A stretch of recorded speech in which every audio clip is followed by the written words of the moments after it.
Hi everyone, this is Nissa and you're watching Sunday Shenanigans, where I bring in some of my friends to bring the holistic language out of obscurity. Philip, why don't you introduce yourself? Well, thank you so much for having me today, Nisa. My name is Philip Daniel Miles. I am an astrologer, and it's an absolute joy to connect with you and to investigate and bring this language out of obscurity. Awesome. Tell everyone where you're at right now. I'm based here in the south of England in the United Kingdom, Mhm. and this is where my port of call is. This is where I was risen, and this is where I have grown to be. Until Saturn says otherwise. But Yeah. anyway. I've got a Saturn geographical line on my astrocartography here in the UK. But as a Capricorn, I wouldn't have it any other way. It's teaching me good and proper. Well, anyway, I brought you here today because I want to have you on board on, my channel. And also with every one of my guests, the thread with Sunday Shenanigans has been the top 5. Now, first, I want to thank everyone who is here being part of this. I recently celebrated my first year anniversary publishing my content. And it was very auspicious because Philip and I did an episode on his channel, and I was celebrating in New Orleans at that time. But then that's the precise date of the anniversary as when you launched the video. So I thought that was so sweet, and that just confirms all the trines that we have in our synastry. Isn't that cool? You got to love the divine timing. We didn't even need to share conversation to organize that. No, we didn't. We did the episode and you said you're going to air it whenever. You didn't even know that it was my anniversary. And in so many ways, I was celebrating on a trip on New Orleans and also testing out because my vision is to be more mobile and travel and, tour my astrology work. And New Orleans has been high on the bucket list. And I had the opportunity to go there, and I did, and it was wonderful. And I remember having a lovely lunch by myself in the Garden District at Commander's Palace when you actually aired and premiered the episode. And it was a sweet moment, because I wrote a piece on my anniversary, but didn't do a video, but then there it was, a video anyway. So thank you for that divine timing. Well, sometimes we just are amazed at the flow of the nature of these types of things. Right. And I'm so pleased that it was so poignant for you. That means a lot for me. Yeah, definitely. And I loved when I asked you top 5, and of course, gamuts of ideas. And you here came with a top 5. How would you call your top 5? How to study in astrology? How to be an astrologer?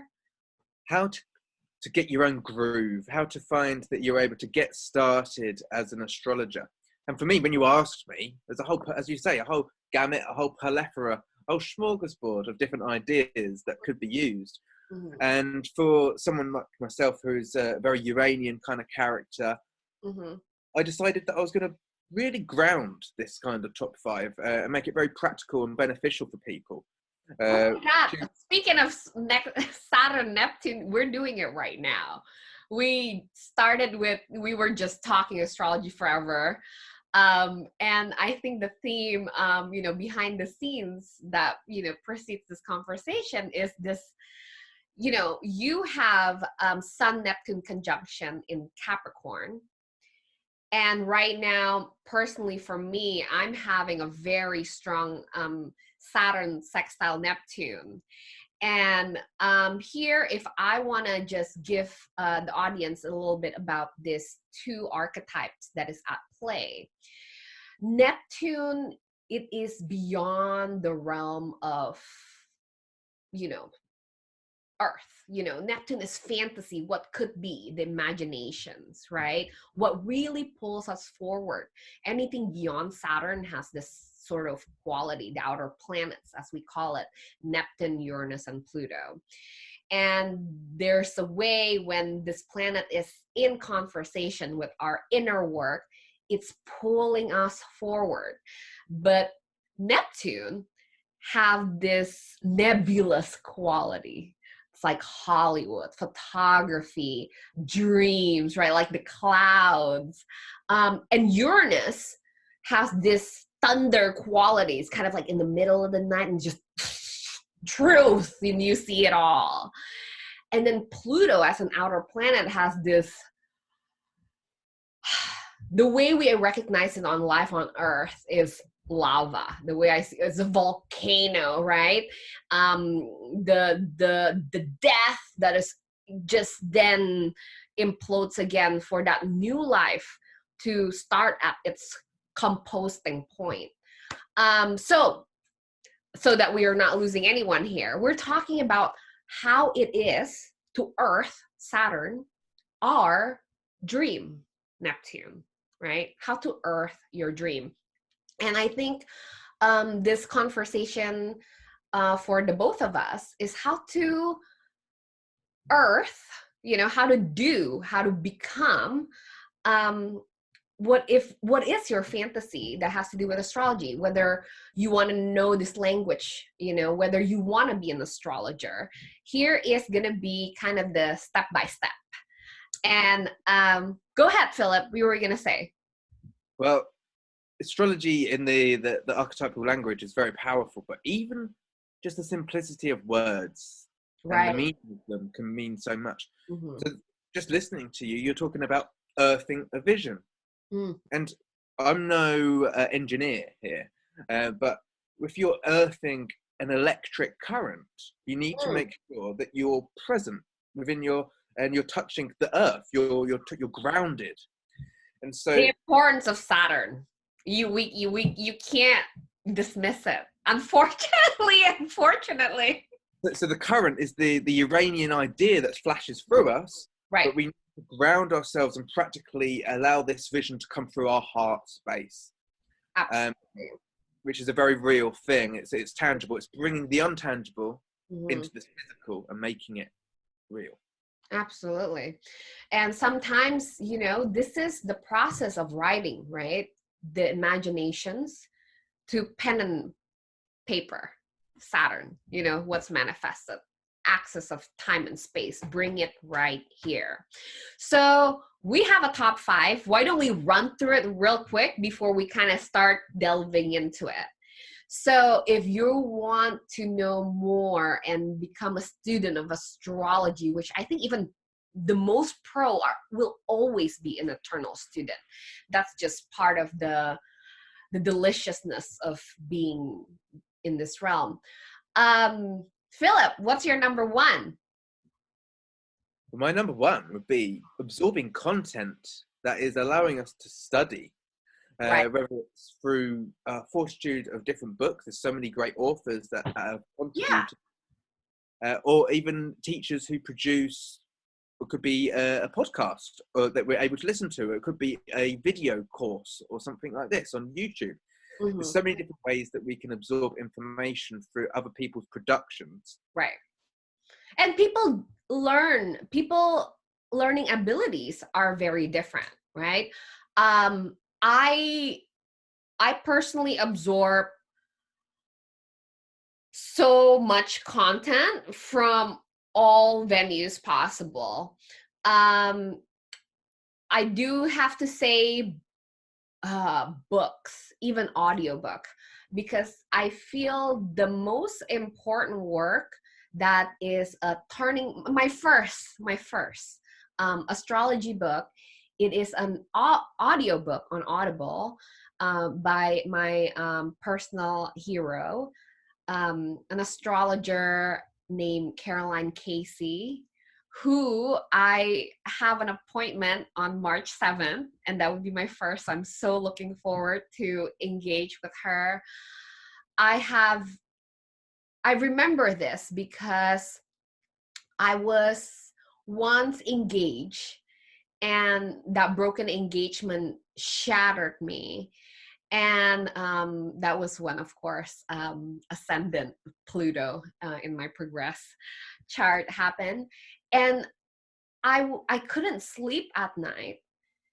And I had an astrology reading by, again, a mentor of mine that mentioned her name as well. And then I found her book on Audible. Um, and it's called The Visionary Activist Astrology. And she talks about planets. And that's it for like a good 8 hours. And in my Audible, they give you stars if you like. I listened to that book every night to go to bed for more than a year. So her voice, is kind of this, and of course we have this incredible synastry too, Jupiter, Moon, Neptune, Venus. So I fall asleep to astrology and listening to the evocation of planet. So if you're interested in astrology, I don't know if you've encountered that book, but that was monumental for me. Do you have a book like that, Philip? I haven't got that book specifically, but my first book had a sentimental feeling, which was very similar. Right? It's like Our Threshold. What was it? Who was it? Specifically, I can't remember the author, but I remember the feeling, which is most important. I mean, it's probably quite important to the author as well, but I can certainly put across the notion, and this was to actually, I've already had absorbed quite a lot of astrological information by this point from people who were creating on YouTube. And for many years, absorbed by YouTube, which is of course my method as well. Yes, and I had a YouTube channel as well, and I wasn't making astrology content at that point. I was more making spiritual kind of messages, how we can heal, how we can have more compassion for ourselves, how we can maybe work with the laws of attraction, maybe if we're really rolling the dice and working hard. But astrology was really something that was coming around to me after a lot of these concepts had given me a sense of spiritual awareness. And for astrology, it's a very practical tool. It grounded me with regards to knowing the divine nature of synchronization. Right. And so for me to read this book, it was giving me the form of the template that I'd already become so familiar with, and I was engrossed. The feeling of reading this book on the bus and I didn't want to close the book when leaving the bus and walking to the cafe. So sometimes I could be walking along still reading between bus and cafe. Wow. But then I'd want to share with everybody. I'd want to write the glyphs I was learning about in this first beginner's guide to astrology. It was just a very basic, simplistic kind of tool to give this archetypes, which I'd learned a lot about, form in the chart. Right. Because I had learned, this is what a Taurus person's like. This is what a Cancerian may be like, or these archetypes, what they represent. But to be able to see how they play out and how they actually tell a story of the evolution of the zodiac. Right. Well, in the words of, Caroline Casey, what I grasped is I've got the book here, by the way. Really? We didn't want to look behind in case it wasn't there, but it's called Be Your Own Astrologer by Jonah Walters. Ooh, kudos to her. We should definitely link of all of our elders as well. Your monkey authors crumbling. They're all crumbling. I'll just get them there and put them there for now. Yeah, it was this one. It was how unlock the secrets and the signs of the planets. That's, by the way, for people who wanted an explanation of the crumbling bookshelf behind me, I've got Mercury, Uranus, conjunct Mars. So Mars by transit, you see. So right. Yeah. But yeah, it was such a beautiful book. Just seeing it, smelling it, and it brings you back. And it shows so many different great examples for how you can see particular archetypes through a vocation or through the health. Like, for Well, instance, I've got a Venus in Scorpio, uh-huh. and I believe one of my first girlfriends did too. I mean, this is very Venus and Scorpio that I mention it, but she when she was younger, she had like a cyst on her ovaries, right? And that's very much like to do with that, and also so if you've got Scorpio placements, then you're going to have health issues more with the private area, the reproductive organs, and these kinds of things. And I can relate to that for sure. And so it's interesting to see and be able to relate instantly to our real life experiences. And Because, that's why I loved it. right, it is a holistic language. What I try to do with the cosmic little lessons and my mystery school, it is astrology is only a cult because we live in 2020. If we live in a pagan time, astrology is life. Well, it's life for us too, but but because it is the culture at that time. A cult is a cult outside of the culture, right? But once upon a time, before the Socrates, cogito ergo sum, we were just in a way kind of manifestations of a planetary play. In fact, you know what I was thinking yesterday? I went to the ballet yesterday, and I thought about my own curriculum, which I just shared with you, and I'm gonna promote it very soon. I'm working on a course. It's called Life Imitates Chart, where I'm not gonna do the traditional fourfold system to my student, but I'm going to start it with the mandala itself, like it's the theater where the play is going to take place, But before, I want them to understand the drama and the characters and the players and the dance, I want them to understand what is the theater is about to begin with. So stay tuned. That's what's coming for you guys with the Nissa Mystery School 2020 Life Imitates Chart, a course and also content on Instagram for you to follow up. And also, Philip, here's one thing that I'm going to ask for you in the future already, because you're always such a fun guest to have, is I want you to do a short video later on for me to describe how in 2-3 minutes how your life or aspects of your life imitates your chart. Anyways, so that's kind of a series that I'm gonna have in my channel as well. That sounds like a lot of fun. I like these kinds. So anyways, going back to, you shared your book and you found your book. Right. You wanted to do my number 2 before we go in more deep, what was it? Yeah. Well, the funny thing is that before I got the first book, I would learn to bodge these charts together. Before I learned to read charts, I would take what I knew of an archetype and kind of write it a bit like a squirrely magazine. So, okay, I could tell that I figured that the wheel of a zodiac or the wheel of a chart would go a certain way. And so I'd write the personality traits or the vocational traits of a certain sign in the house area where those signs were falling. However, then I started to learn things like aspects, and the world changed for me. It's a bit like turning a square into a wheel.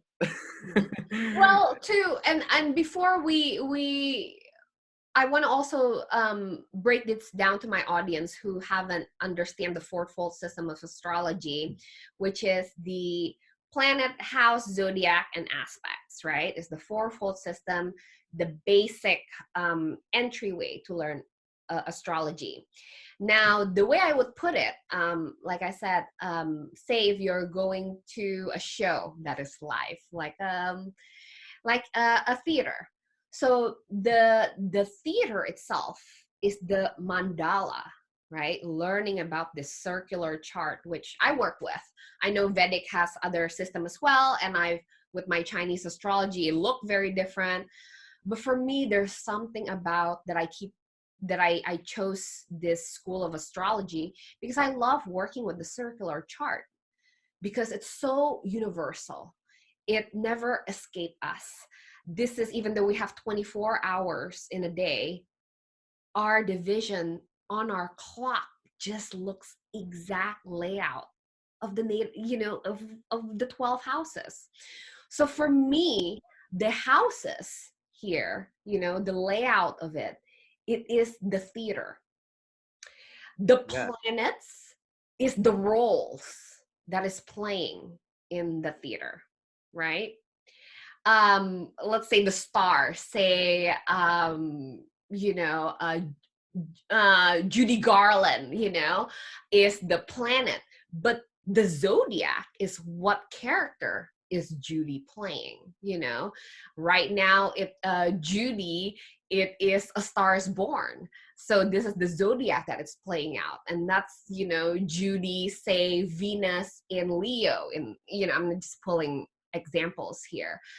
And the aspects then is how it's gonna play out, the episodes. How is that story? Is it a thriller? Is it a comedy, right? Is it trying easygoing rom-coms, or is it opposition, the polarities of shadow and light?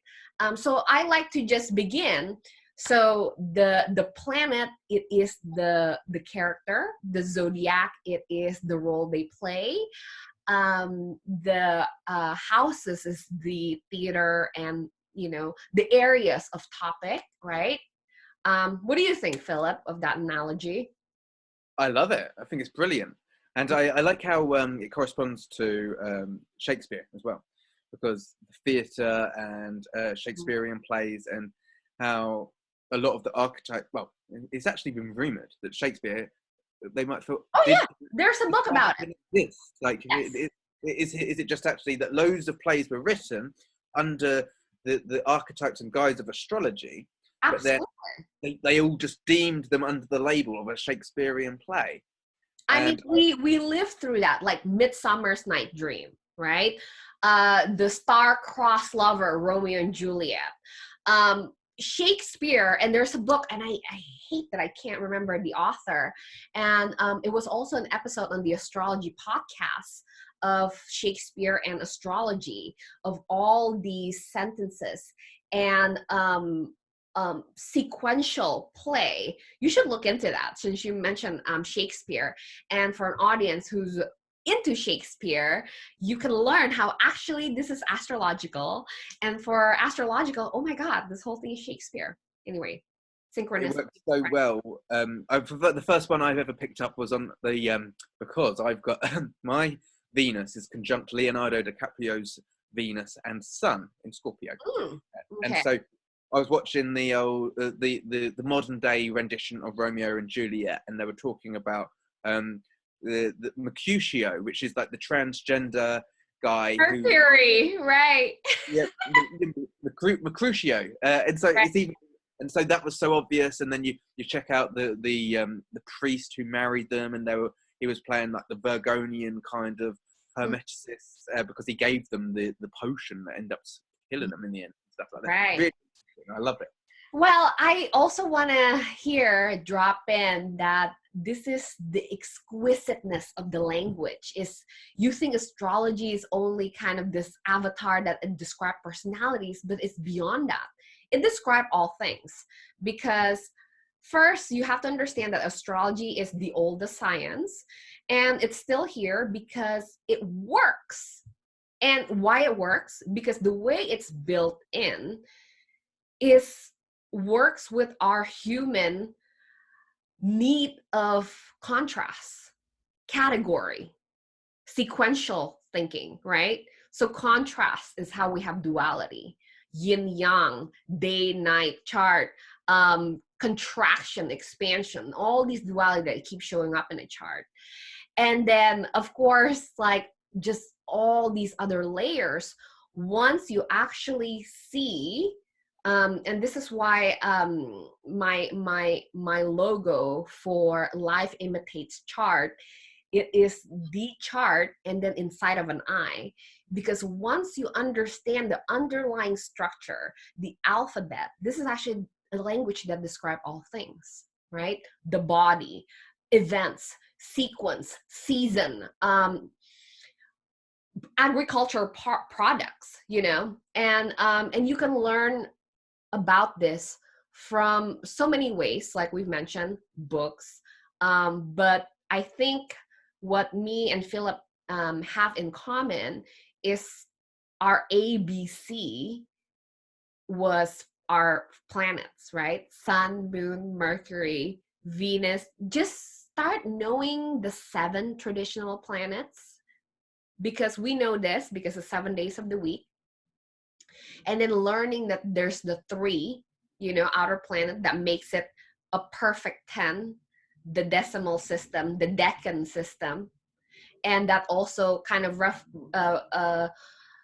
beautifully echoed by the whole system of 7 chakra to 10 chakra, you know. So anyways, we can talk about this forever, but going back to, you know, how we absorb astrology, you can learn all of this from different ways. One of my personal, other than books, actually, YouTube videos. I learn a lot from YouTube. I learn, first of all, there's different variety and schools in astrology. And that is so well, you know, YouTube is so much of it. Philip, please share your top 3 influence on YouTube when you got into it the first time. Who did you watch most often that you get all, you know, you're absorbing the language? Well, the 2 standout people initially, and the third one I'm just going to choose out of a hat when we get to the third. K. Patcher, Tom Lesher.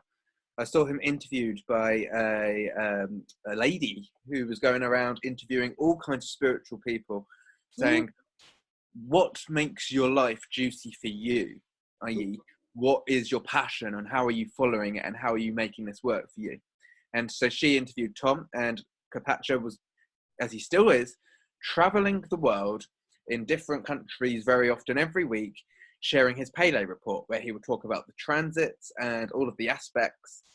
And he is such a character. He is. He's a bit of a live wire, early Leo kind of guy, but I like his playfulness. And what he would do is he'd be able to bring the language of the stars and the heavens and all of the heavy aspects and add a little bit of a joke to it, add a little bit of emotional depth to it, so that we can really get into the congruence of what is going on for us. Why are we feeling so heavy? Or why are we feeling so optimistic and sexual that week? Or why are we feeling so buzzed up, or anxiety? What's going through? How can we alchemize this for the overall expanded picture of what's going on? And so I found that was a really great meditation over the longevity of time. It being, having now been almost a decade of watching the man on his travels. Because you've been studying for a decade? Wow. Yeah, well, it was in 2011 I first started watching Tom's report. So yeah, that's almost I've been watching him for almost 10 years. Yeah, that's amazing. So YouTube's actually kind of a new thing for me. It's your thing for me. It was great to see the progression and as you mentioned, the variety of different people available on YouTube, because that's one flavor. It might not suit everybody. I mean, I know that he's very popular. I had the fortune of interviewing him quite recently, so that was really a great full circle journey for me as an astrologer and as an appreciator. But another variety of person would be Alyssa Trahan. She was originally known as Alyssa Sharp. She got married. Oh, yeah, she's so sassy. I like her. Yeah, so I feel like she's got more sassy as she's grown into herself, because she used to be a lot more of her Libra self, a lot more pleasing in a sense. to the Right. audience, and she Mhm. still does please the audience, but I think she does things more for herself these days, which is kind Mhm. of cool. Mhm. But the reason I liked Alyssa was Mhm. because that she would have a great way of describing how these interplays happen in our personal relationship with Yeah, astrology. she really brings it to casual life, like real life, real observations and things like that. Yeah, tangibility. Mhm. Yeah, and she'd have like videos on each and every midheaven placement, and also she'd make you understand the midheaven by explaining it from the IC up. Mhm. And then she'll talk about all of the different planets in different houses and all the different things. So that was actually how I managed to start reading charts through that before learning how to read a chart. In a Mhm. sense, I'd get a kind of feel for how the energy would work in a chart before I knew the logistics and the technicalities of how it would work. And it Right. was actually through watching Alyssa's videos for years that eventually then, I think that was in 2013, I actually went, right, I've got to go and buy a book. Mhm. Because So that was the progression of that. yeah, Um, I mean, it's really interesting. I have two YouTube standouts too that very different style. But I learned tremendously with both of them. And I think you recently talked to Nicole Huntsman of Modern Cosmic. And I feel, we had similar Libra placement, Venus first house, and I love that I found her early on. She's beautiful, intelligent, and the depth of her knowledge is incredible. it's funny, actually, Nissa, because when I first started communicating with you, it was only a couple of months ago, right? When we first messaged, but then we exchanged charts, and I saw your chart, and I was like, your placements reminded me of Nicole's at first, instantaneously. So it's funny to mention that. It's like, this lady's beautiful, and is the messenger. She just is able to articulate in these different ways, which is really Uh-huh. expressive. And so you've got a lot of that energy. Oh, that is so funny. And yeah, so I thank Nicole. I love her, admire her work, and I saw the video that you did with her. That was really cool. I'm glad you did it. And it's so funny, but so I'm not crazy because I know that she shared her chart too sometimes, and I'm like, I have to kind of like, wait, that looks familiar. And of course, we're, both astrologer. Um, you know. I Anyways, would say that to give a third, because you asked for three, my third would be Larger Dunchiva, because she was very great. who was that? Larger Dunchiva. Oh, Lada, of course, of Astro Lada. She is a titan. I got to put her in it in my free YouTube astrologers, because um, she was able to give various different backgrounds, a bit like yourself, for astrology. It's not just about the tropical. She was able to talk into some of the much more Hellenistic ancient traditions, the Babylonian traditions, all of these kinds Right. of things. Yeah. She introduced so many different schools. Yeah, and also she gave me an opportunity to work on her platform later, after being a student of hers from my own volition. Later, she gave me an opportunity. So it was very beneficial again for Mhm. me to be able to relate to someone who's got such good business acumen and Oh, yeah. also great astrological Such a knowledge. great business acumen, definitely. I actually bought a couple of her courses early on as well, um, on the zodiac and on relationship, and of course I buy like hundreds of courses. So anyways, another YouTuber, since you shared three, I felt I should share my other two as well. Jewel Mayberry, Yeah, um Truth and Aspect. Shout out to Jewel. Oh my god, so I had a session with her, and she doesn't mess around. She just dive right into, and I like that. She's hardcore. She doesn't sugarcoat. So I guess my Pluto 0 degree in Scorpio. When she read my chart, she was like, we also have, but I never really checked out Jewel's chart because she doesn't really share it on her channel. But we have some conjunction, I think, either on the her Mercury ascendant on my Sun Mercury combustion. So that's really interesting. Again, astrology meeting one another, there's always these interesting conjunctions, usually with Mercury, if not Uranus, right? So, and you mentioned 3. So I think after Jewel, Ernst Wilhelm, I, again, recently, you chat with him.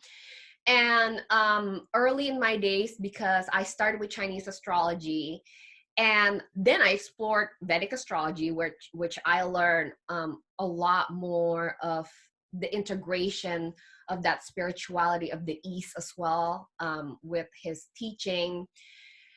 And the way, and I think all I'm still stuck with the planets will always be. And I always love to see all the planets from different kaleidoscope. And from that school, from the Indian perspective, Ernst has been really great. And even though it's not the same when you're doing the Indian chart or the Western chart, I still grasp and he's deep in the sacred scriptures too. But the one, I don't do Jaimini, I had never dabbled into that, but the Brihad Parash Sastra Hora Sastra was a huge influence while I was not only studying but revisit when I write the manuscript for my content and my courses as well. So yeah, that's my 3. I think we have a solid 6, right? That's very impressive. You could spend a whole month just absorbing those guys. Quite busy. And of course, in other episodes of Sunday Shenanigans, I also talk about podcasts, and I like to mention the Astrology Podcast, which has been tremendous influence, not only for me, but all the astrologers that I know who are egghead astrologers.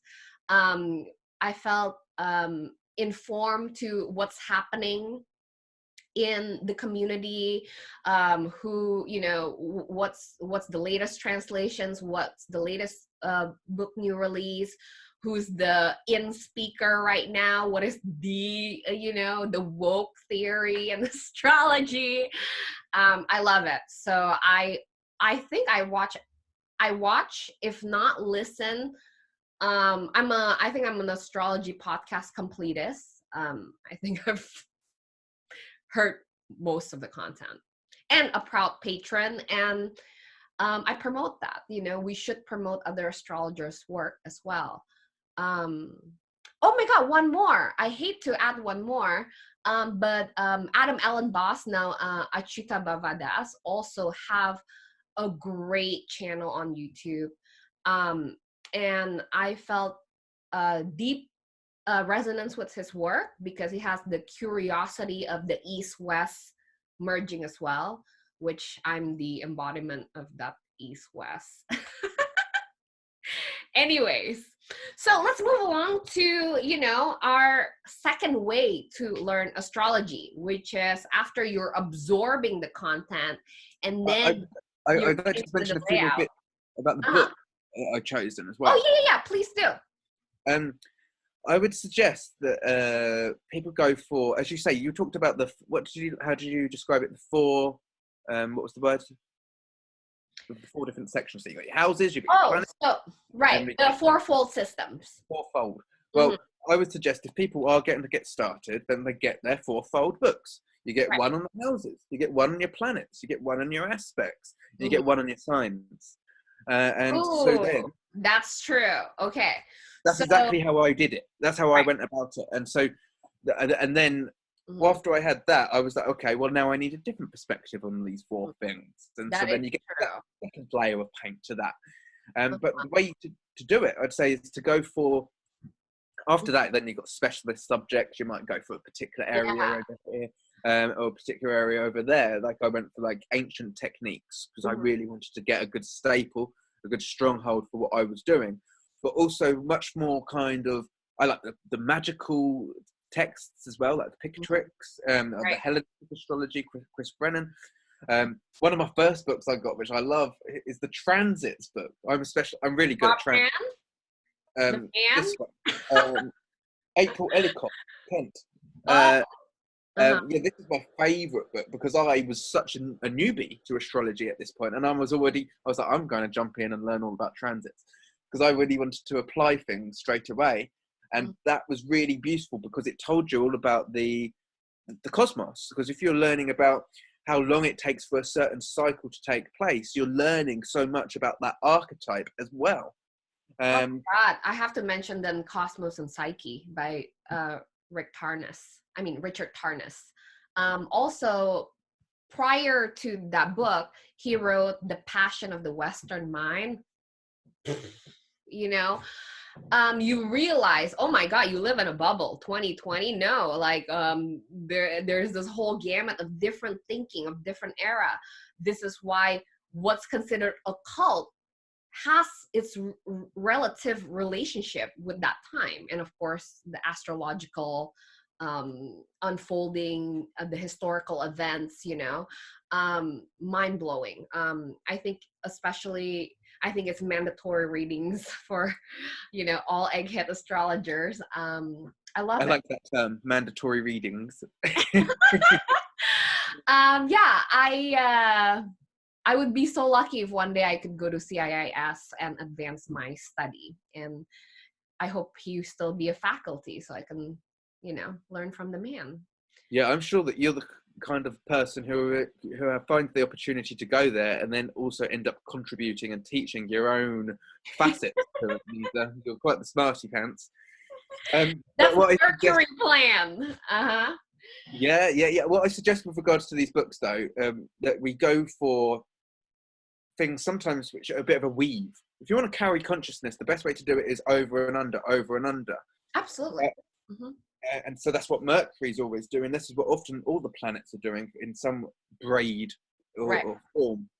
And so other ways to really give ourselves depth is to sometimes go out of the field of astrology.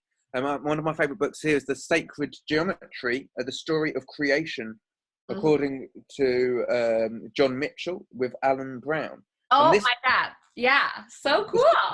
Not only is it beautiful with, but it also talks about the maths of the cycles of the planets, the breakdown into 12, and how this can work out into our whole understanding of creation and division in general, because it comes down to a circle being divided into light and dark, and then it goes again and again and again. And I'm so glad you shared that book, because you have that book, and this corresponds with Michael Benson's Cosmigraphics, which I shared with you. Oh, I'm invigorated just by the cover of that. Such astrology porn right here, I mean, you get all gamuts, and this was given to me as a gift by one of my best friend. He is an acupuncturist in Berkeley. His name is John Coco. You'd be so lucky if he can tune you up with needles and tea. But just the understanding of, I learned so much from this book, and this is a picture book, and I just let all the imagery wash over me, and it's a very interesting transmission, and I think this book probably influenced me more than words. Like sometimes you read because there's words, but then sometimes there's imagery and just let it wash over people. And there's a reason why too. Well, Venus, right? I love art. I even express my content and the way I tell astrology by evoking it by visual, right? Neptune strong in me. So anyway, let's move it along. So I feel like once you watch the YouTube videos and the books and some podcasts, then the first chart, was it the first chart that you read was yourself?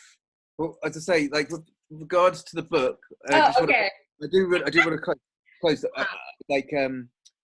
Go for what you're drawn to.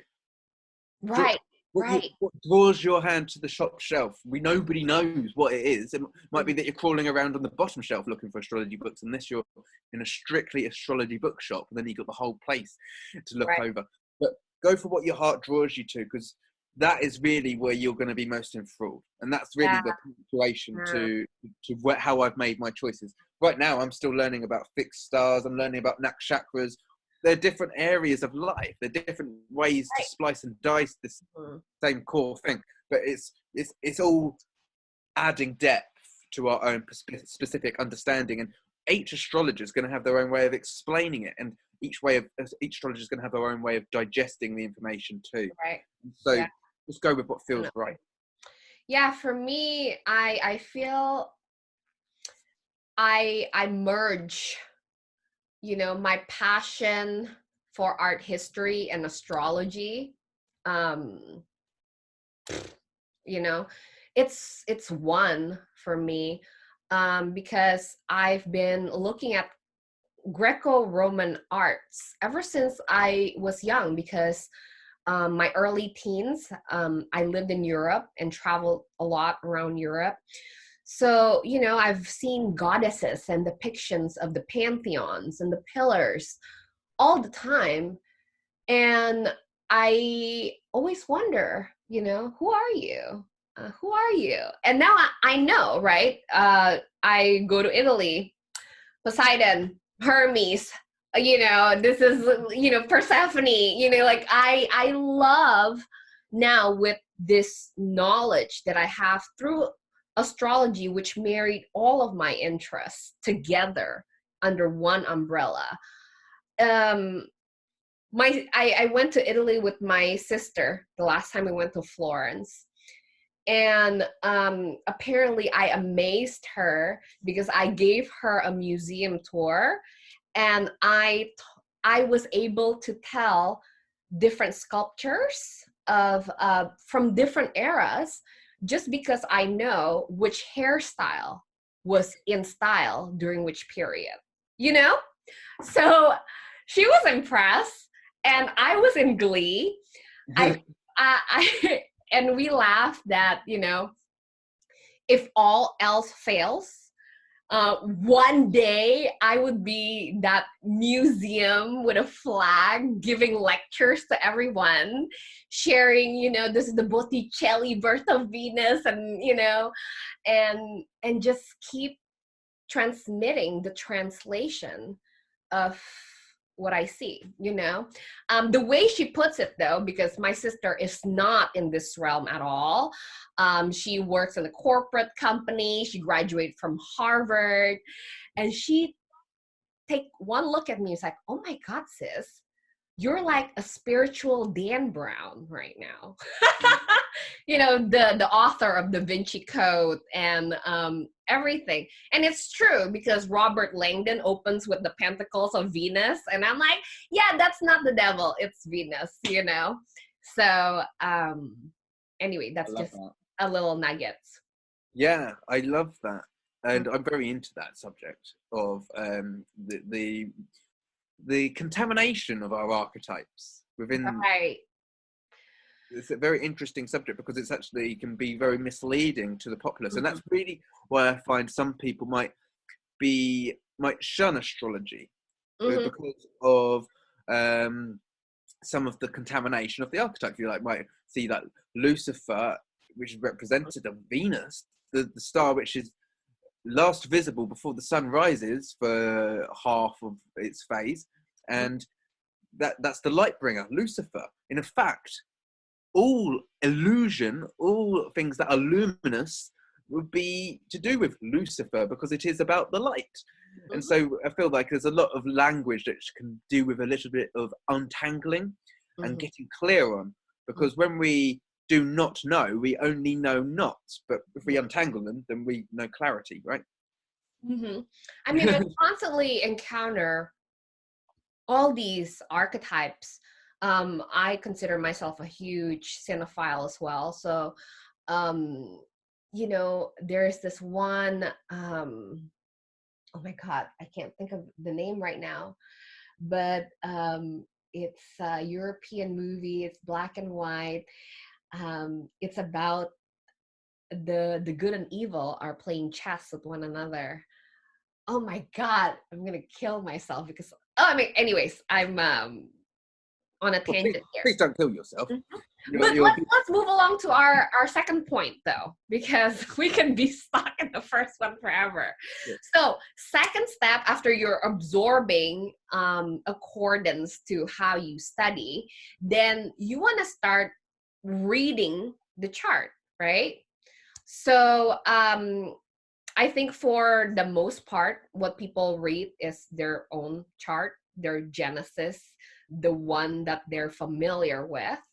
But actually, if you go to astro.com and the Astro Data Bank, you can find a gamut. I always say this over and over again that astrology is voyeurism level expert. And so I'm such a voyeur. I never looked at it like that. I love a bit of oh, of course. I mean, it's like, why do I even stalk your social media? Because I know the condition of your moon. So why even bother with fake news, right? So, for example, like the chart that I'm constantly staring at right now, it is of the royal family, the Queen's chart, highly Capricornian, 0 degree Taurus, so symbolic. And of course, Prince Harry and Meghan Markle, who what is in about a Cancer Capricorn eclipse axis right now, which is hello, Megxit. and the Andrews chart was very interesting as Oh, well. tell me more. I don't know much about. It's not part of my current You theme. don't, well, I don't know. On the news over the past 6 months, Prince Andrew, the Queen's son, has Mhm. been outed for being a dirty rascal and sleeping with lots of underage young ladies. And it's been very made public. He's been a bit of a patsy in a sense. I feel like, not to say that I feel sympathy for him. He obviously has been doing dastardly acts, but maybe Right. he's been doing dastardly acts for quite a long time, and maybe a lot of people has, and he's just taken the brunt of it. Mhm. Maybe that's the way I feel. That's more likely that actually there's a whole lot of paedophiles out there, and he's just taking the rap. But what's interesting astrologically Mhm. is that when this come out in the news, he was like a Leo rising, royal, kind Right. of energy. Um, but Mercury was, I think he's got Mercury in Leo or something like this, and I can't remember the specifics, but it was like there was transit there was like Mercury was transit. It was like his Mercury return that the day of this come out on the news, and it was also his Saturn return as well, his second Saturn return. You can't even make this stuff up. No, and the thing about your country, which I love, which every birth of royal, they displayed the porn for astrologers everywhere with exact time of birth. And of course, it's very interesting because Prince Harry and I have very similar birthdays, but of course, different rising sign. But both of us are in our 12th house perfection year. But I have Juno and Vesta, but he has like Uranus and Mars and all of his malefic is activated. And yeah, it's just so fascinating and this is a great tip. The second tip is to read charts with someone who you can track, whether, say, for me, I, of course, stalk my partners, my exes, my siblings, my friends. Sometimes if I'm worried about somebody, I like look at their chart. I'm like, you're fine. Or if I see, I'm like, oh my God, that Pluto Saturn combustion. I'm like, I give them a call. What if you And see Pluto Saturn in just in your synastry chart with somebody who you've just met, and you're like, oh, we're carrying this, are we? How do you feel about those? I had that natally. I have Pluto Saturn. I mean, wider degree. My Pluto is prominently 0 degree 1 minute in Scorpio, but my Saturn is 11 degree. I So mean, if you was to meet somebody who wider. a year younger than you probably have that, or maybe 2 years Yeah. younger than Yeah, you. the 83 have that exact conjunctions. I have an ex who has that exact conjunctions. I have my clients who have that exact conjunctions. And I all was just I just looked at a composite chart I had with somebody, and neither of us had it in our natal, but come together we had it, and it shows that maybe the power between the connection can be quite underlying. Like maybe you're not aware of that at first. The forging of this depth that can be structured between you can be even hold so much more magnitude than maybe one can be aware of. right.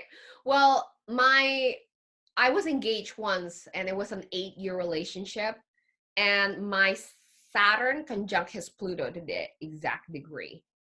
And it was the only thing though, like, I mean, we have like moon ascendant trine, but this Pluto Saturn thing is always like the battle, the fight. So even though everywhere else is like, oh my god, so harmonious, right? Like his moon is in Capricorn, and he's in, so like there's like fire and earth happening. But that Pluto Saturn thing is, and Saturn, for everybody, it's their reference point. you know it's what it's it's so structured that you think people should be like your so when somebody's having a very difficult Saturn conversation, usually it's karmic, and usually there's something to work through as well. And I think coming out of that relationship, I became Pluto. But anyway, of course, Pluto ascendant progress. But yeah. But they So could, whose chart are you tracking, Philip? who's particular? I like to track as many as possible when I first started getting going. Mm-hmm. But Do you the read your problem, friends? Like, who are you constantly? Oh, you are so Saturn Venus, or you are so Mercury Sag. Like, and the thing is that these are often people who are astrology doubters. When you're getting your friends, right? Yeah. you've just woken up. You probably don't know many other people who know about astrology or interested in it, and so you're suddenly showing an interest in everybody's birth time, and then Right. you're relaying back to them how they are exactly how they're meant to be because you can Right. see it in their chart, and they're like, and the response you often get Mm-hmm. is, well, you could say that about anybody. Of course, that fits the case. This is astrology. So don't be deterred by the responses you get from your first readings. Just keep reading. You're probably getting confirmations from people because you're actually really tapping into them, and that can be quite a process for people who aren't interested in astrology. But don't be deterred. Read for the people who are new friends to you, and then start reading famous people's charts is really Right. beneficial.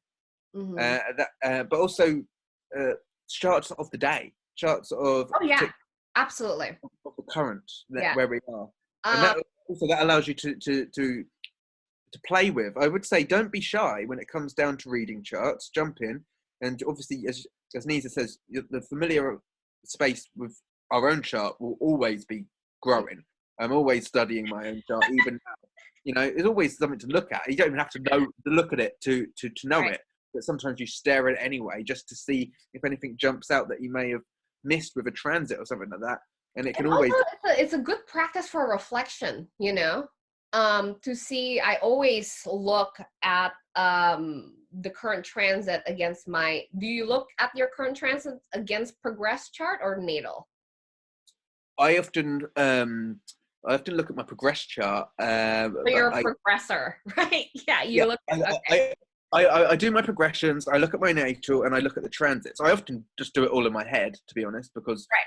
there's not that much moving, and so it's all very familiar. But I say, like, just because you can do it in your head doesn't mean you shouldn't do it physically with actual apparatus as well, because that is, you might see something you might have missed. You don't know. Well, actually, I don't know where is this. Do you know the calendar personalized almanac by the Honeycomb Collective? This That looks really amazing. This is another astrology porn. They don't pay me for anything. I just love the product. Honeycomb, shout out. So this is you get a personalized almanac in the school and tropical, and then you can set it to where you're currently located. And I have my chart with me at all time. And also this book has the glyph key, which what I teach basically for cosmic little lessons. So in a way, I teach people how to use this calendar with my products because I gain so much out of this. So I always have my natal chart with me.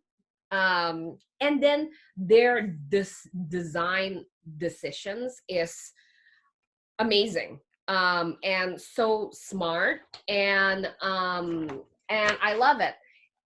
It has all the lunations, it has all the stations retrograde handy. So the blue one is a personal transit, while the gray one is just the mundane, which is what's happening for everyone. And then you have this outer planets transit in a graph that's so cool, right? I mean, I'm so amazed. So for example, how I use this calendar, because I now book things months ahead of time. So for example, right here, oh, in August, I can already tell this is gonna be, and orange is a retrograde transit and black is, direct transits. So I can I'm like, oh, okay, I can kind of see. And then the layout. So I know when it's auspicious for me to do readings, auspicious for me to travel, where's the retrograde. Anyways, if you're already kind of a beginner, intermediate student in astrology, this is something that I really recommend, because even you don't know everything about this book, as you will progress, you will learn how to read it. That looked really fun. I can imagine me whipping that out to people to try and teach them about it wherever I might go.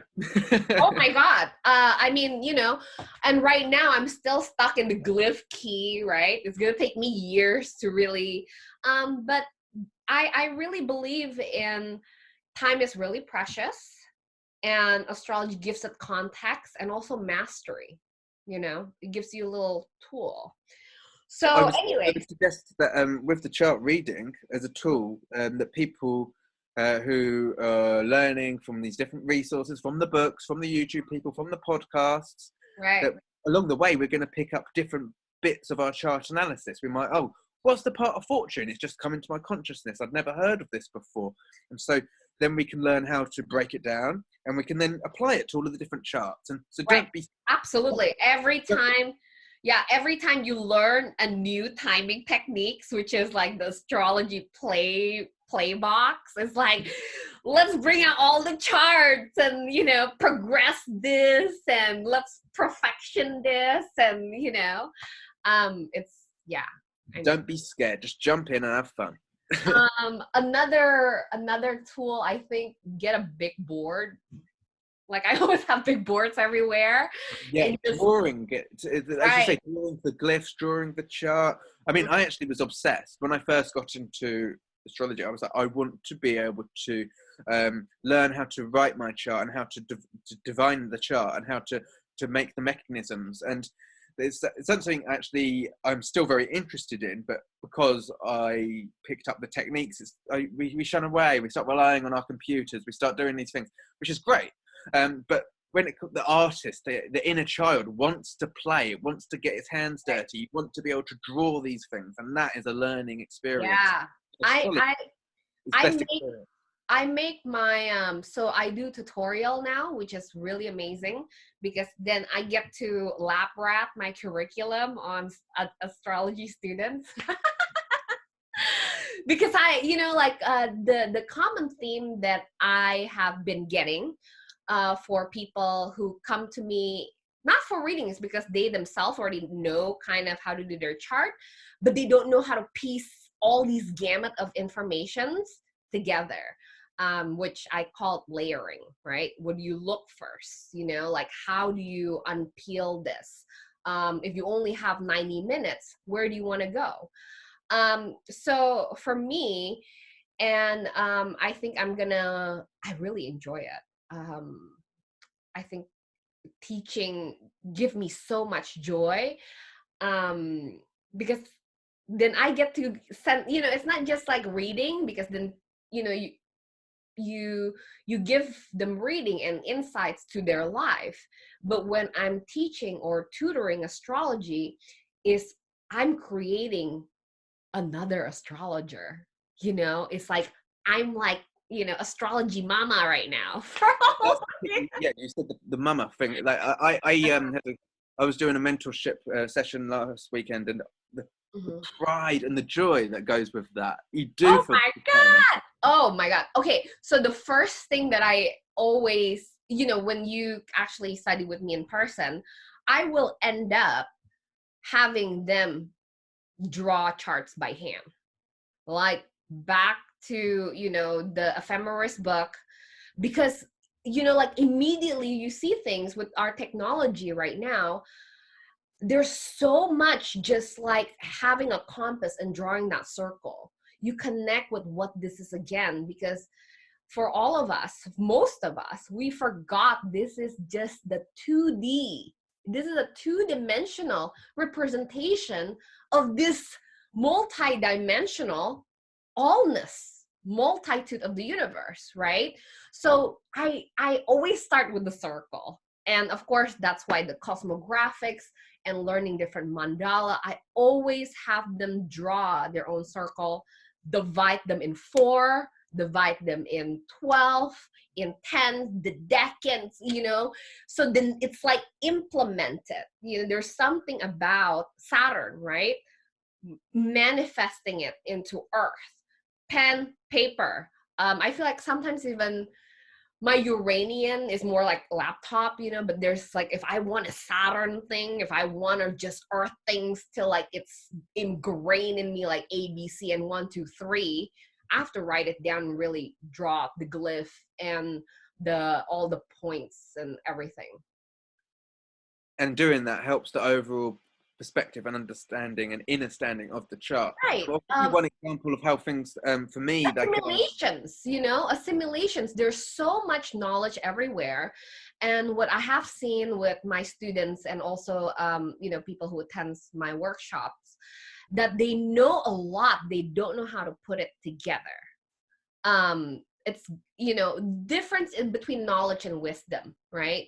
Is Well, it's a bit like this as well, like riding a bike or getting one's balance. At first, you might find that you might not be able to apply aspects. All right. you can do is read your planets in a house, and that is quite a skill to get to. Oh, that is in itself is already so profound, Yeah, yeah, and you can read charts. You can give very accurate readings on that basis alone, and then we gradually get more ambidextrous, and we can start to have our eyes closed if you're really really skilled. I don't know if we can do that, but really, what you can do is build up these different layers, and it's again like a weave over and under and under and under. But you might find that you strengthen a right hand more than a left hand. Here's a really particular example which I had to even out myself. That I would be able to read a waxing trine aspect more than a waning trine aspect, because I wouldn't notice it. I wouldn't pick up on it so much. But through the nature of analytics and watching and practicing and seeing that the diversity of how it plays out, we then strengthen both being able to read both ways. Because the reason why is because it's anti-clockwise, which we're familiar with because of a clock, and diurnal versus nocturnal direction. Yes. The directions both, that's the thing too. It's not only one, because the lunar nodes is the opposite and everything else. So there is this always kind of movement that creates the ultimate spiral of evolutions, because then you never step in the same river twice with this movement, you know. Although I do have to say, even in my early days, just learning, you know, like for me, Robert Hand is also, oh my God, what is that? The, you know, that's like the, I don't know. He's the Leonardo da Vinci of delineation, right? Planet and aspects is perhaps my biggest teacher in aspect. I learn a lot too from Kelly Surtees. I really resonate because of our similar techniques. It's And actually Kelly, when she did the special on the progressions on the astrology, secondary progressions, yeah, she's the that really, that's my favorite tool, and that's something which I like to teach because the way it's so brilliant. With yeah, the moon taking definitely. 28 years, it's the same as Mhm. Saturn takes 28 years, Yeah. and so that is very beneficial. I'd absolutely love that. Have you seen her video on separating, applying and separating aspects? No. Oh, because it's so funny because you were talking about waning trine and waxing trine. And for me, I'm like, but I don't use that language, but I use applying and separating. And actually, Kelly have a video. You should find out. It's on YouTube or Astrology University through Tony Howard's Astrology University, which of course is something that I really recommend for all students of astrology. Astrology University is gamut of all these different teachers with their offerings for courses, but also just different webinars. So yeah, do you have a particular courses that you purchase? I've And done a few. I thought you meant I've taught. I was thinking, wow, I could record one and get one up on there. Up on there. yeah. Have I done any? Well, I did the Lada Junchiva's course Mhm. of that. She does the 12 signs and the 12 houses, and that was very comprehensive. It was hours long. I think each sign and each house was about 3 hours long. Right, she does like 3 to like 5 hours on Yeah, and I taught a course with fellow astrologer and mentor, which we'll get into a little bit how I got to meet that person in in the upcoming minutes. But I taught about Mercury, the depth of Mercury, and how it is going to retrograde in the 12 signs over the course of 3.5 years, and how it really is so much more. Like we actually are best able to relate to other mercurial people who've got the same element as us. For instance, I've got Mercury in Sagittarius, but the year I was born, a few weeks before, it was retrograde in Scorpio. So my Mercury is a retrograde in Scorpio year. So I best get on with other watery Mercury retrograde placements and other Earth basically other people who had Mercury right. retrograde in the Earth signs the year of my birth. But Mm-hmm. also in that course, we taught about how when Mercury is retrograde in that element that year, like this year, Mercury is retrograde in water, the best way to sell things is not to be like, hey, this is astrology, I'm going to inspire you, because it's not retrograde in fire. It's not, Mm-hmm. hey, you need to get anchored into this, it's very productive. It's not Mercury retrograde in Earth. It's Mm-hmm. not, well, here's all of the different information, Mercury retrograde in air. It's, I'm going to pull you in because this is something emotionally that you can learn from. Yeah. We talk on an emotional level when we're making our sales pitch. And that is the best way to work with the current Mercury energies. And so that was a great course, which I taught. So But that wasn't your question. absolutely. I mean, Mercury is the ruler of my chart, ruler of my ascendant and midheaven, and So you're an Earth Mercury retrograde, and I'm a I do. water Mercury retrograde, and this is that going on. Right, right. And what was I saying about my Mercury? Yeah, excuse me, I didn't mean to Oh, tramp no it. worries. Anyways, it's just my Mercury is probably is the my happiest, you know. I love doing mercurial things. but it is in retrograde and squared by Chiron. And again, the ruler of my chart and ruler of my midheaven. So, I and love that. sometimes, It's, I love what I like about your chart. While and you, sometimes, here's the thing: I like simplicity in astrology, right? So, for example, knowing that some the ruler of someone's chart is this one planet, and especially if like me, midheaven also ruled by that planet. If I just have like 10 minutes, I just look at where Mercury's at right now, and right now is in Pisces. So of course, I think we're entering what our hour 3 is. I'm Neptune.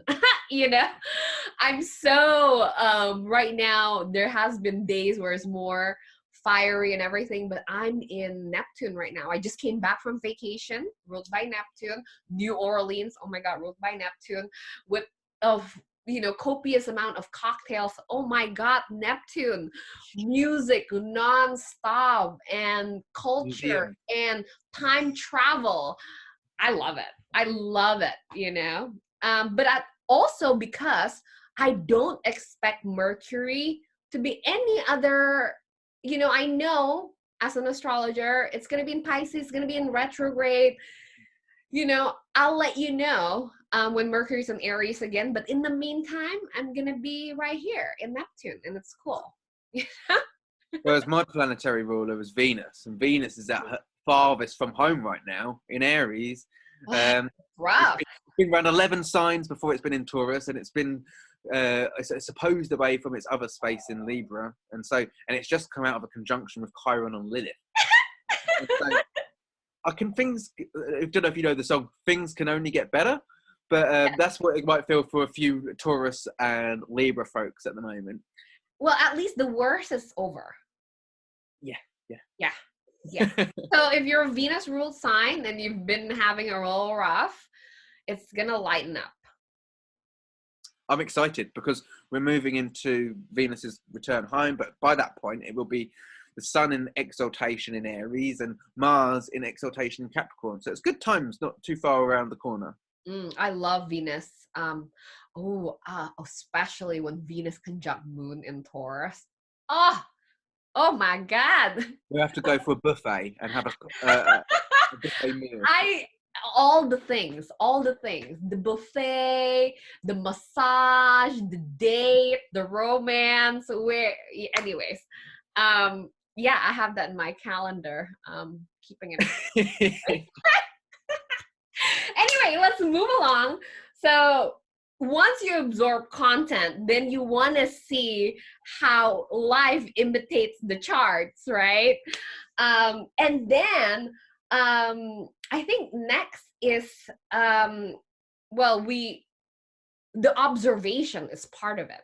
Yeah, it kind of blends into observation and the reading, right? And then I think if you got that deep, right, which you drink the astrology Kool-Aid where you're just absorbing data all the time now, like once upon a time, and all of us are still in it as well. Once you call yourself an astrologer, that's it, you drank the Kool-Aid.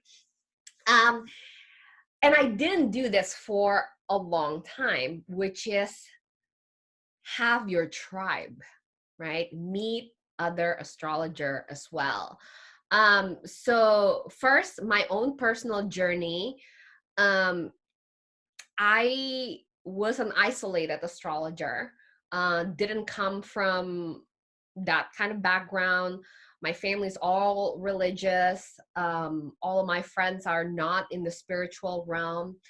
So for me, it's kind of like my vocation that, but I do have one of my best friend who did introduce me Western astrology. Her name was Leah. She and we are our own astrology group.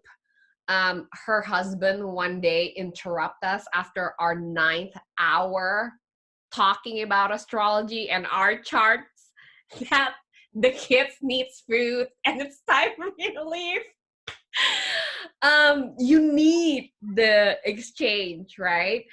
And then the big thing was when I published my website, and then everyone was shocked that I know this. Not only I know, not only I'm a practicing astrologer, but I can teach it, and and know this whole gamut of interconnectedness with the subject. Um, and and it has been, I mean, you're the manifestations of this, right? You found me on Instagram. And that's how I've been kind of weaving my tribe lately. Is And you kind of have a similar online tribe as well, even though you're in south part of England. You've met astrologers from around the world. Yeah. Well, I was very fortunate actually at first to, it was the internet where I was finding tribe when Mm. regards to making my videos. I mentioned I was making videos and they weren't always astrology based because I had this wealth of astrology knowledge coming together, but Mhm. I didn't want to start talking about something until I was fully immersed, a bit like yourself in a sense. Right. And so that I was presenting information which was congruent as a Capricorn. I wanted to not be chastised for producing something that wasn't quite finished None yet. of us wants to be chastised. But we still do, okay? Like I get the haters and the trollers all the time. You have to get over it, Mhm. yeah. And it's something that makes you stronger. If you've got a few haters or a few And people, sometimes there are other astrologers. Oh my god, my latest stroll was and this does not represent but it was a Vedic astrologer who were just like railing on me about not doing sidereal and how it's, I'm like, oh my god. gosh, it sounds First, like their own bee in their own bonnet. right. And then after a while, I'm like, clearly my astrology is not your astrology, and Exactly. you don't have to be in my channel. It Mm. will resonate. Like, you People do just this, that like it's if we attract, it's a bit like moths to light, isn't it? It means right. you're doing something Mhm. right. Sure. Well, it's the golden rule as well, right? For everything that occurs, equal and opposite reaction will happen. So, Well, and then another way of saying this, because this is why also I didn't broadcast my content for a long time, is this realization of what is to give light must endure burning. Because what's true in physics, true in metaphysics, if you're gonna bring light, this is Joan of Arc, you're gonna get burnt, like no one is doing this fiery thing without giving out their shen, in Chinese, their light, their it jing. hurts to give birth. It hurts to have sex. It hurts to produce life. Absolutely. Yeah. And it's But it part can be a pleasurable pain, you know. oh yeah. Like if we think about like Pluto, death, change. Things will never be the same once you've given birth to your own platform and become an astrologer. Things will never be the same once you've just given birth to your own child. Things will never be the same once you've just had your first orgasm. And Mhm. so it is the death of what was and the beginning of the potential of what will be. And the Right. potential of what will be how you deal with the fire of giving Right. birth. Yeah. Who'd- Especially Gosh, if you're Pluto and Scorpio, then yeah, who'd have thought bring that? on the fire. That was some interesting jewels to come from. This is why that I love organic conversations, because you don't know where they're headed and you don't know what's going to come through. And the Right. best way for these types of conversations to happen with our peers, with one another, like we're having now, is Mhm. to find our group. And so for Yeah. me, I was inspired to make videos walking around talking about my feelings and on my YouTube channel, which evolved into me making my lunar reports every 2 weeks, which I've been doing since 2015. But That is it was commendable effort. I cannot pull that off this month with my travel. you know? some Uh-huh. things I miss. Like sometimes I don't like to miss a couple of days of doing a video, but I can't miss a lunar report because of it's my own meditation of Yeah. commitment to it in a sense. So because I can see Right. my own development. It's more a selfish thing more than about providing it for others, but I do like to provide it for Right. others. Yeah, I think I'm gearing up for something that is consistent and is going to be my bedrock of 2020, which is my course of, you know, Life Imitates Chart, and also my full moon coven, You've where got it's some going good, to good be briefs coming up. Hmm? Like you've got some your cosmic reports on Instagram, which you do on the IG stories, and also you're posting on your YouTube channel with the Mhm. podcast. You've got some niches that you've got some grooves, you've got some hooks, and that's only going to be continuing to build. I really think it's Oh, cool. thank you. So I don't even see like my IG stories as like work, because I'm just sharing right now, you know, but it's in a way, this is how my tribe finds me. You know, I have to emanate the frequency, right? In For others to resonate for that frequency. You have to emit it to find it, you know?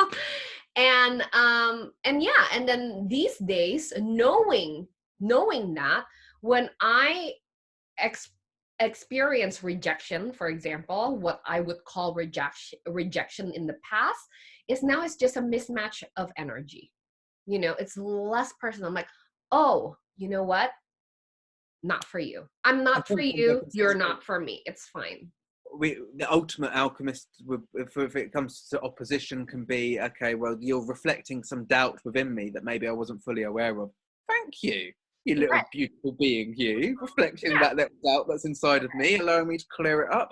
Mm-hmm. Thank you. Yeah. And I mean, I was not always like that. I mean, like I said, Pluto and Saturn and Scorpio. So I know how to be vindictive and resentment and plot this, you know, and then I just let it all go, because it's You know, not worth it. And you know, there's one saying that my mother taught me from the Bible, is that you have to take care of your heart. You have to be vigilant and protective of your own heart, because if you're not and you let it broken, you know, that's where the light shines through, you know. But at the same time, after having a Pluto Saturn experience, there's a Rumi quote that I really love, is that I'm going to keep breaking my own heart, until it's open. And I think I did that too. oh, you warranted more than one cuddle from me today, Nisa.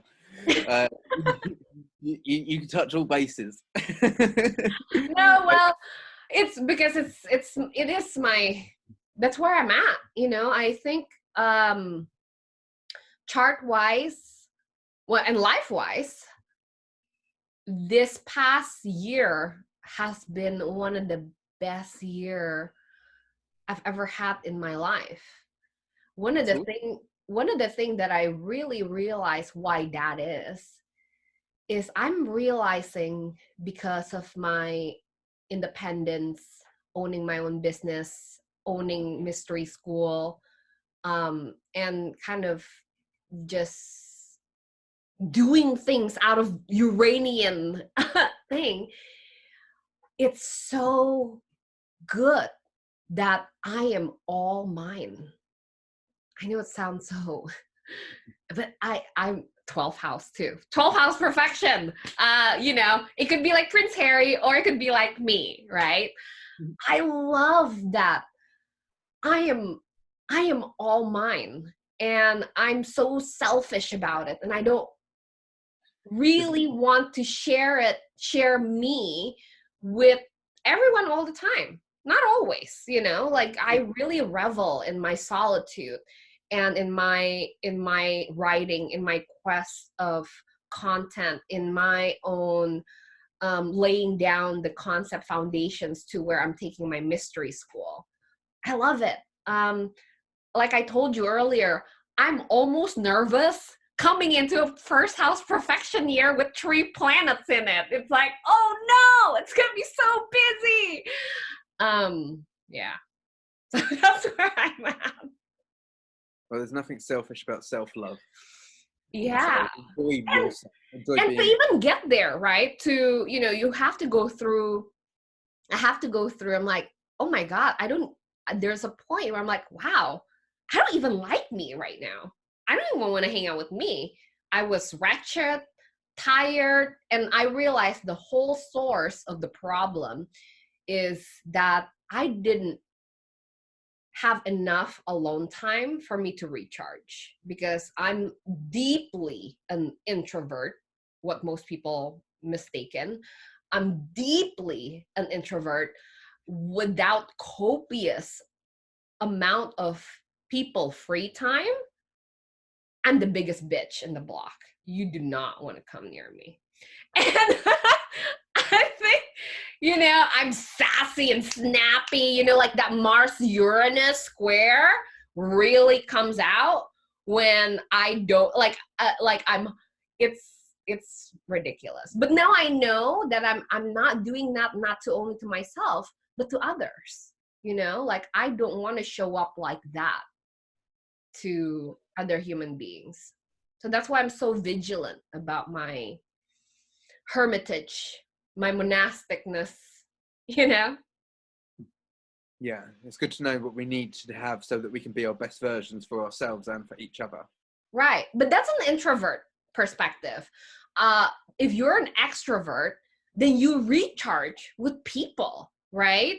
And there's astrology conferences, which I am going to Norwalk this year, probably going to ESAR as well, considering other things as well, if it's financially permitting. I do have a very senior dog and other things to uphold, like my full moon coven and my videos. Um, but yeah, I make such an effort to be with other astrologers. Carve things out, cancel dates, say no to other things, in San Francisco there is every one Thursday out of the month is the San Francisco Astrological Society, and it's amazing.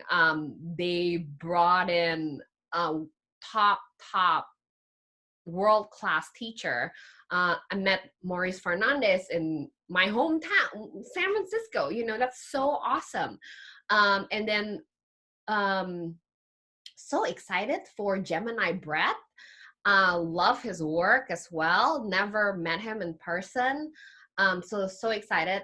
Jessica, they're doing an international astrological day, and my astrologer friend Elizabeth Wolf, who I met at Norwalk, is coming to San Francisco, and we're gonna do, of course, our astrology weekend and whatnot. So, yeah, and also, you reached out to me via Instagram, and know that most astrologers are very approachable, especially to other astrologers who speaks their language. Don't be like hitting me up and for a date or anything, but if you want to talk astrology, let's go. So yeah, that's my tip. You can find your tribe online or in person, and sometimes just even another person that you really resonate with. How was your experience? Like, who is your first astrology friend and group and buddies?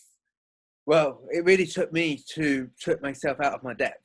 As I say, like I was finding this spiritual community were allowing me to be myself online, and it was so refreshing. But to do that, I actually had to take myself away from my city where I had moved out from home from and lived independently on my own for 4 years.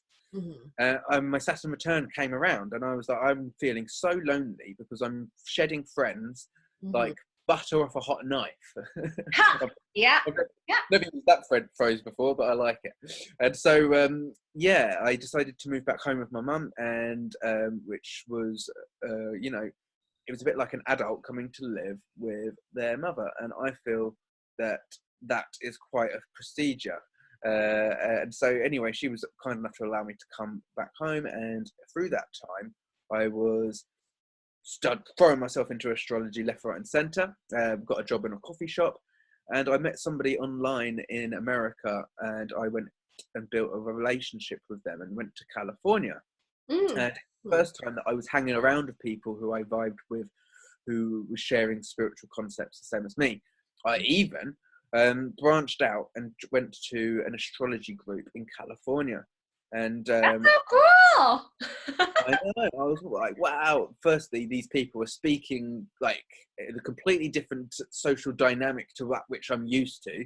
Right. Secondly, they're a bunch of astrologers. And so that was really fun. And eventually I ended up coming back to the UK after having the opportunity to really familiarise myself with being my authentic self and hanging out with people like minds and hearts. Mm-hmm. And I was going to go back to California, but I didn't know that at that point. And so I was getting myself grounded in the UK, and I found that they had an astrology circle group here, where I was so nervous, but I found it online and I went to it. I moved back to the city at this point for this summer in 2014. Which city? Actually, it was 2016. Brighton, here in the UK. Okay. Which is about an hour from where I am now. Mm-hmm. And there was this group, and I went along, and I sat down quietly on my own, and I was the youngest person there by about 20 or 30 years. Oh my God, the Pluto and Leos too. Yes, totally. And so, but basically, a lot of these astrologers have been studying since the 80s, and many of them are academically certified, and many of them had been on the touring circuit doing their own astrology talks for many years. And so I started to go every other week, and I didn't really start having converse with them, except for on the first day when they did say, "Who are you?" and they asked me about my chart. And so that was funny, and they were all very interested. Are they all in the same school as you? Like, are they a whole signer? Because there sounds like Placidus. They were a mixture. Some of them were whole signers, and that's where I first learned about my whole house signs, and that's when I first tried it after actually being around these elders. And so it was really cool to really start absorbing so much information, learning about things like temperament, learning about timing techniques, learning about the different depth, because every time there was a different layer to add to my knowledge and repertoire. What was your first timing techniques that you're like, this one? It was perfections. Same. Okay, anyway. I would think progression, but for me it's perfection first and then progressions. Yeah, I haven't. It's funny because when I think it was actually that it was my 7th house perfected year when I first discovered it, and now I'm in my 10th house, and so I've studied it through. And so the process for again. Years, right? You've observed that for 3 years. Okay. Yeah, I'm excited to witness it all the way around the clock. Yeah. And then experience the overlap. What's it like 12 years later? And this is going to be really interesting because then you can really get a portfolio of experience and write about it in different ways. But regardless, what was really cool is that I picked up this mentor who was running the astrology group, who was Julian Venables, and he is called the London Astrologer, and he used to tour with the Grateful Dead in California back in the day. My God, that's like San Francisco, like Marin. Anyways, a lot of dead pets here. A lot of them, my friends. That's cool. He probably know. I don't know that. But he was introducing me to that, and he talked to me a lot about things from a perspective of the occult, in a sense of explaining how the media, like the tabloids, is all mercurial, and how the City of London was all mercurial, and gave me a lot of information which was, in a sense, passed down. The only way that you can get this kind of information is through Mercury. I would never. Well, because maybe. Anyways, I'm like thinking. Here in the UK, we've got media productions known as The Sun, known as the Daily Mirror. Right. I mean, there's no. We got the Mirror. The sky is a mirror. The Mirror, right? The Star. We got the Daily Express. Oh my God! And Daily Mirror. You're right. And so the Times, all of these things, the Guardian, all of these things that hermetic. Yes. Yeah, and so basically that was because what they would do is they would rely on all of the food, all of the resources would come up through the Thames, and what they would have to do is they'd have to check the astrology to see if the resources are going to get to port on time. And so the media was how they would distribute the knowledge of the astrology, because it was actually vastly used back in the Elizabethan times when this was all going on in the 18 or 1600s. Don't get me on the calendar date. But, Right. but Yeah, like, during the time of Madame Blavatsky, correct? yes. And John Dee, and then it Right. went on to That Crowley. whole Theosophist succession. That's why I really want to go to London, is that it's still kind of, I see there's still glimmer of light from that school. Oh, there's loads of astrology in London. Right. It's full of Yeah. it. Every single corner is just, I mean, to the untrained eye, it's just, oh, this is an old place. But to myself, I can walk around and decode it. You'd love it. Right. You'd love it. Regardless, anyway, this gentleman, he was really good, and we started doing a few collaborations. He taught me about, he's actually written an article for astrodionist.com, which is the sun-moon placement. He also wrote the positions for solar fire. He actually wrote the program. Yeah, so that's my first mentor. Right. And I met him at the group. And so basically, funnily enough, I went back to California, bit more romance, bit more playing happy families. And that was great as a Saturn return learning curve experience for me.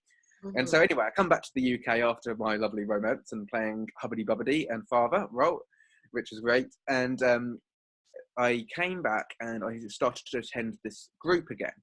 And by this time, I had actually started to build liaisons with other people in the group, and they started to see that I had been working on YouTube, and I was even paid. It still makes me smile. It's the first time I was paid and wined and dined by somebody to read their chart. They were like, I'm going to buy you a meal.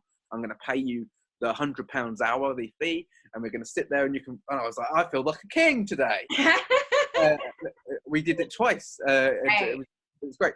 And so these are the kinds of connections we can get from connecting with other people in groups. But this went on and on to the degree that I had started interviewing astrologers on my YouTube channel.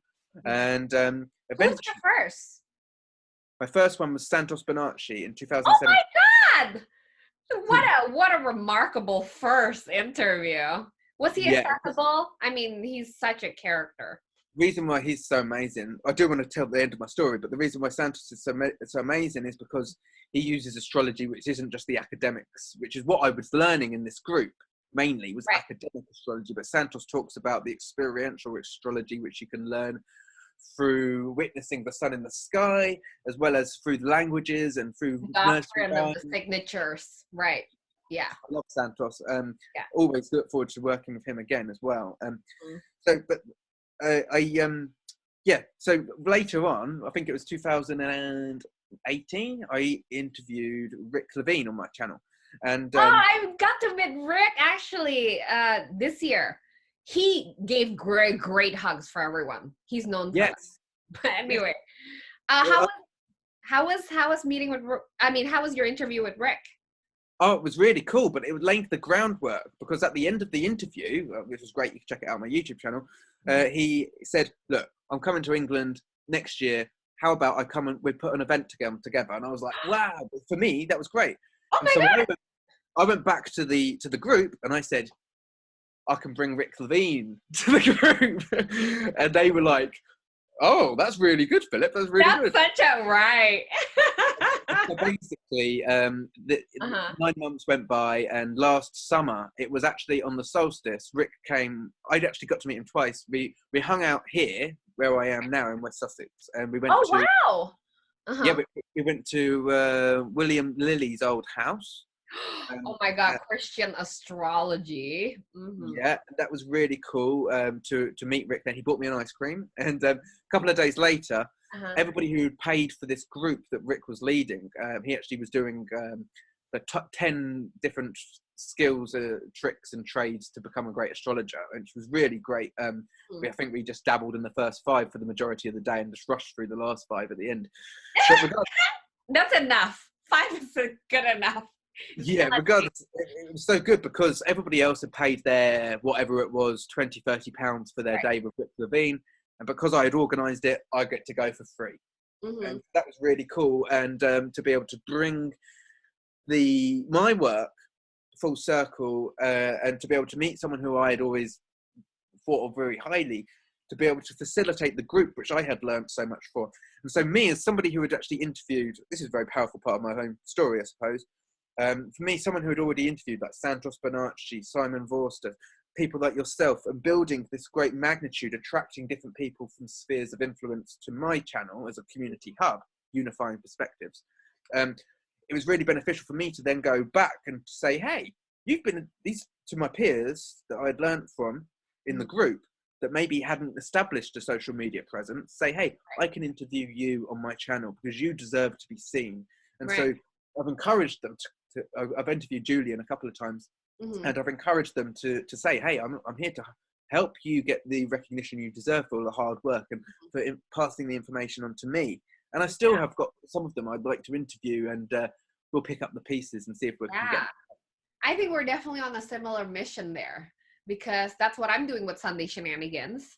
And for my audience who's been watching Sunday Shenanigans, check out Philip's channel. Of course, all links is in below, but we did an interview recently, so I was featured as well. And can you tell us the playlist? What do you mean?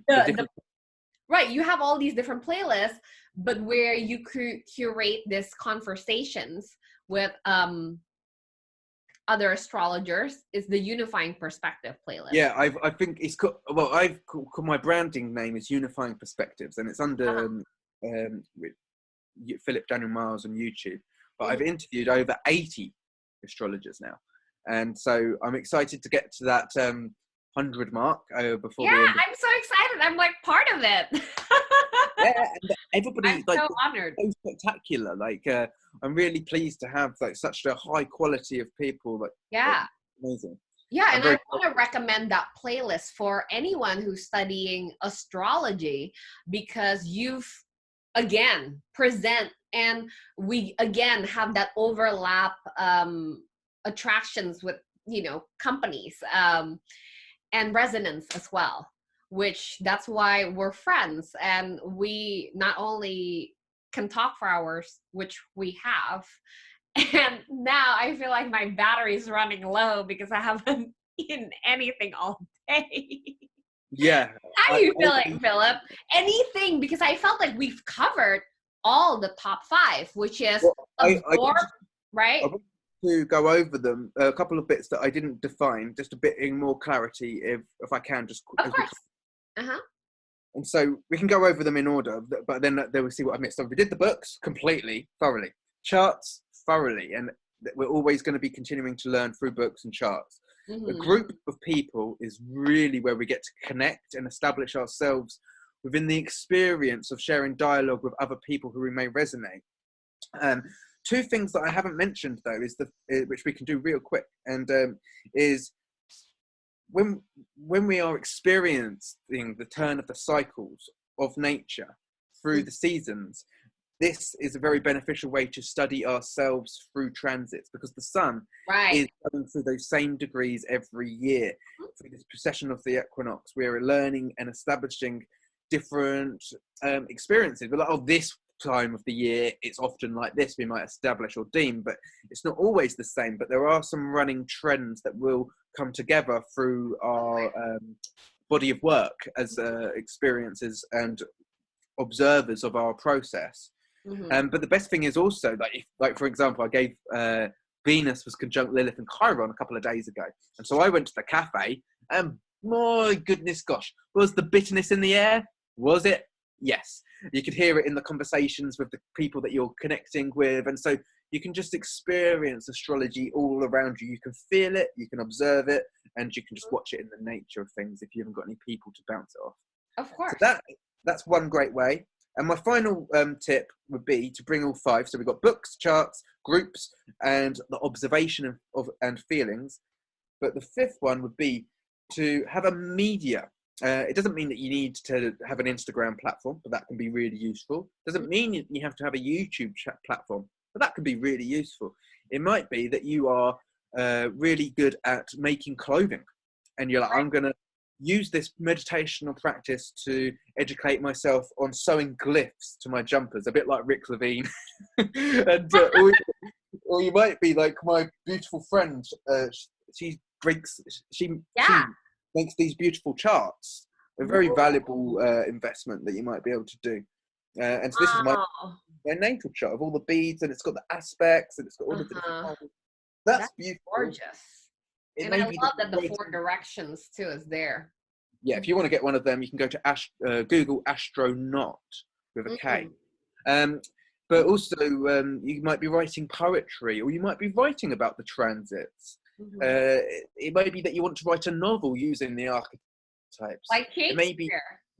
exactly, yeah. So when you create a media, it's representing the knowledge which you have learnt, but Mm-hmm. it's actually the process of creating allows you to establish more, and you might even surprise yourself by Right. actually showing that you're learning in the process, and you have uncovered that you've absorbed more information that you may have even been aware of. And then also, what you put out, people are going to learn from as well. So it's very rewarding. You get feedback on that which you're creating, and Mm-hmm. you just feel like actually you're stepping into your role and you become an Absolutely. astrologer yourself. And I think, you know, I just crossed my 1 year mark, and putting yourself out there has been so tremendous to me. I get to meet you. You get to find me. We get to meet. And it won't happen if I never have the risk to say, let's do this, you know? But we both did, and we're in it. So with I the, like the yeah, terminology of the game risk, because risk is a dice, right? And it's about, well, a dice is a cube. We're made out of carbon cubes. We're made out of these Saturnian cubes. So we've got to really roll ourselves into the matter of things, roll our plans out, share our inspiration and enthusiasm for this. And it yeah, really allows us to invoke our own inspiration within ourselves. So it can actually be very healing. right. I mean, let's put it this way. You and I, we are so lucky because at the same time, we already met the love of our life. Astrology. You romantic. I'm going to best bury my head in these books and start making love to my eyeballs. Well, I'm just gonna look at the chart the moment and my solar fire and other things as well. Well, I But want we've to all got thank our you so apparatus. much for today's conversation. Thank you for your output, for what your contribution for the astrology community, and thank you for reaching out too, to begin with. It's a And yeah, like I really appreciate you sharing. I mean, I love your content. It's so intriguing, so much to gather, so much to learn, so much to be in awe of. And so thank you for holding this space for us today, and for all of the other great people that you've had on your platform as well. I think that there's many great things for us to be excited about moving into our presence now. thank you. Well, everyone, this is Sunday Shenanigans today, and we will see you. This won't be your last one, by the way. So we're gonna have these conversations again next month with a different guest and Philip at some point again in the future. And in the meantime, have a great week, and I hope to see you via my Instagram and my other outlets as well. Okay. Thank you, Philip. Thank you so much. Take care.